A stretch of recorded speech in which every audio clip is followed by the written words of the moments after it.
we have to now talk about Lewis. Let's just put it this way. Welcome to Ferrari, Lewis Hamilton. Welcome to a world of absurd strategy calls, of unclear communication, of too many radio messages, and sometimes just general lack of certainty. Because that's what we saw from him in his debut race. Now, let's be fair to him.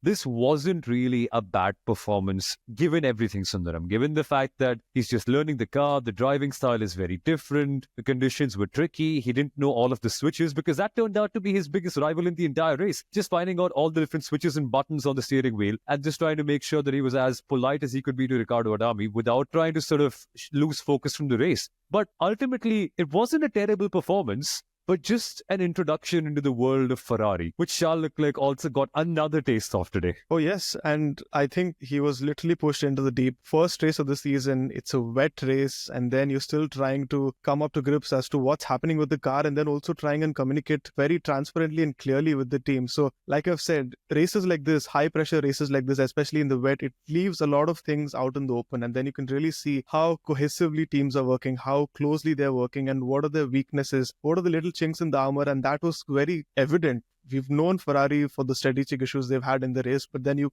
can also see there's a little bit of disconnect between the race engineer and Lewis that will get better over time. I don't know, somewhere in the corner, Toto is smiling, happy that he didn't let Bono go away with Lewis, not giving that sort of comfort and convenience to your rival team and driver. But this will take time. And like you said, the switches, he was constantly trying to tell him, K1, you need to press this when you're able to overtake. And he's been very polite. We know how Lewis can sometimes be passionate, especially around someone like a Bono, but this time he was very polite. He knows that this is a new relationship. I need to keep a little low and polite early on. But that was something that was very evident to see. And I think overall there will be learnings for them. Yes, of course, now he knows how the car functions, how the wet tire functions. Those are learnings for them that they'll go back and look into. But yeah, deep end for Lewis first up. But I actually get this feeling what Red Bull and Ferrari did when McLaren took the inters, and they were very confident of the inters when they stayed out on slicks. At that time, they made the right call, right?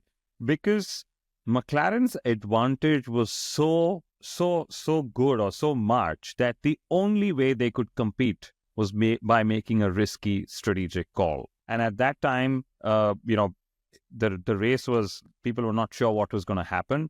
The weather radar, Ferrari read it wrong. I believe Red Bull also were gambling on it. They all gambled on the slicks, saying we'll stick it out on the slicks for a couple of laps and then hope that the rain goes away. And that's unfortunately what didn't happen, which is where McLaren sticking to their guns, despite Lando Norris and Will Joseph saying, isn't the inter tire the right tire to be on? Don't worry, we'll think about that situation later when it has to come. So lots of real life or real race, real-time strategy decoding that happened. Okay, so I'm glad actually that Red Bull kept Max Verstappen on the slicks, and Lewis Hamilton and Ferrari, and of course even Leclerc were on the slicks as well, because that brought in some entertainment. Like I said, if Max Verstappen was not in a McLaren sandwich in the first half of the race, we would have probably not had so much entertainment as well. And I liked Lewis using the words please on radio, but as the race went on, he also got more decisive. And I think one of his radio messages were, yes, I know. Okay, like I know. And then he said, but that guy is not too close enough for me to use the overtake button. So that's what we know K1 stands for. Okay, which is every time. We also know what Plan C stands for. Our dear friend Circus Comic, who puts out the famous Plan C comic most of the times.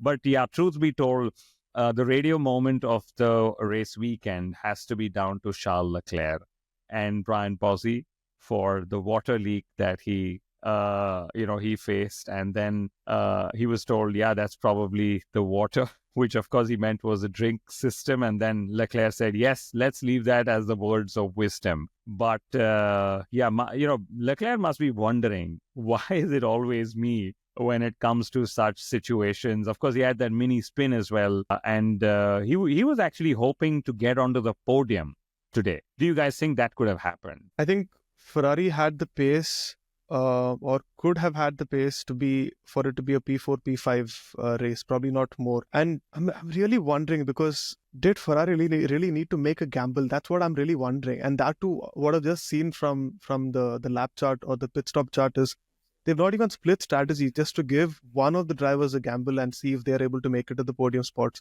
Leclerc and Hamilton both pitted on lap 47. It wasn't a case that Leclerc pitted a lap earlier and they were just trying to give it a go and see, or at least try and minimize the risk. But no, both of them pitted on lap 47. And I've heard the same narrative from Canada last year as well, where they tried to take a gamble. And I don't know, maybe this doesn't sit right for me, because Ferrari is not a team that really needs to take a gamble. They were not a Haas who are at the back end of the whole pecking order, who has no other way of getting points than trying a gamble like this. But Ferrari being at least arguably the third fastest team, why do you need to make a gamble, that too on both your drivers, for a podium spot?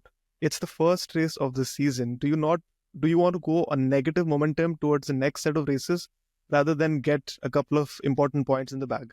Why do you think this negative momentum actually is also something? It's like this: if you know you've tried your best and it doesn't work, I would actually have positive momentum, feeling I tried my best. It's okay. It doesn't everything. Like, what I mean is a lot of the Ferrari situation, hype, etc.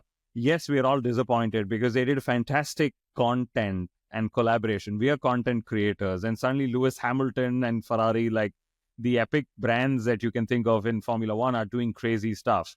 Yes, that hype was, like we said, this is where hype ends and reality begins. We saw that reality today.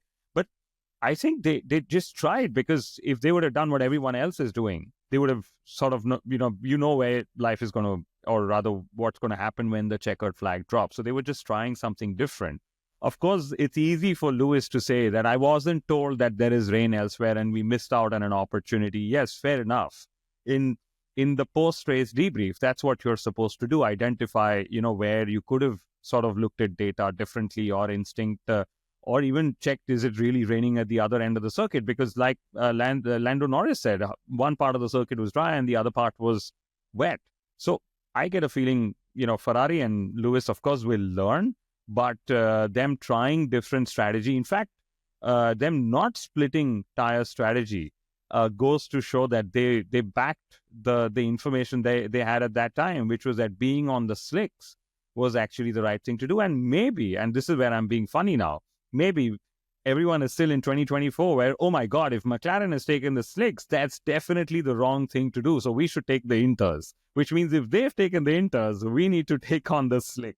You're on mute, Sommel, despite all that, but yes. Yeah, look, man, I mean, my take on this is, it tells you a lot about how they see themselves as a team. They're willing to gamble. They're a championship contending team. Why are you thinking about the gamble? Why? Go for it. Take the points. Take what you have. I know trying something different is sometimes beneficial, but given the nature of what's happening, given the obvious data points that all the other cars are slipping and sliding, I think they will review it, because I think P3, P4 could have been a possibility given where they were. But that's just hindsight, and hindsight is a funny little thing to have. And each team and driver, especially the rookies, will have a lot more of it. Sundaram and I both have a point to make. Oh. Sundaram, why don't you go first? Yeah, I'll keep it short, because on the gamble thing, I don't think so. Ferrari wants to be a team that wants to gamble. They've seen what Lewis is able to do at Mercedes. They're able to see what Verstappen's able to do at Red Bull. They've gotten Lewis to bring in those sort of processes so that communication and a lot of these decisions are able to be taken a lot more firmly, and the ways of working get better. And I don't think so they want to be a team that gambles. They've also gotten Lewis Hamilton for that very reason. So in that regard, it shows where they are right now, and we should probably look at it over the next year and see how well they've been able to exchange ideas and see how this can work better.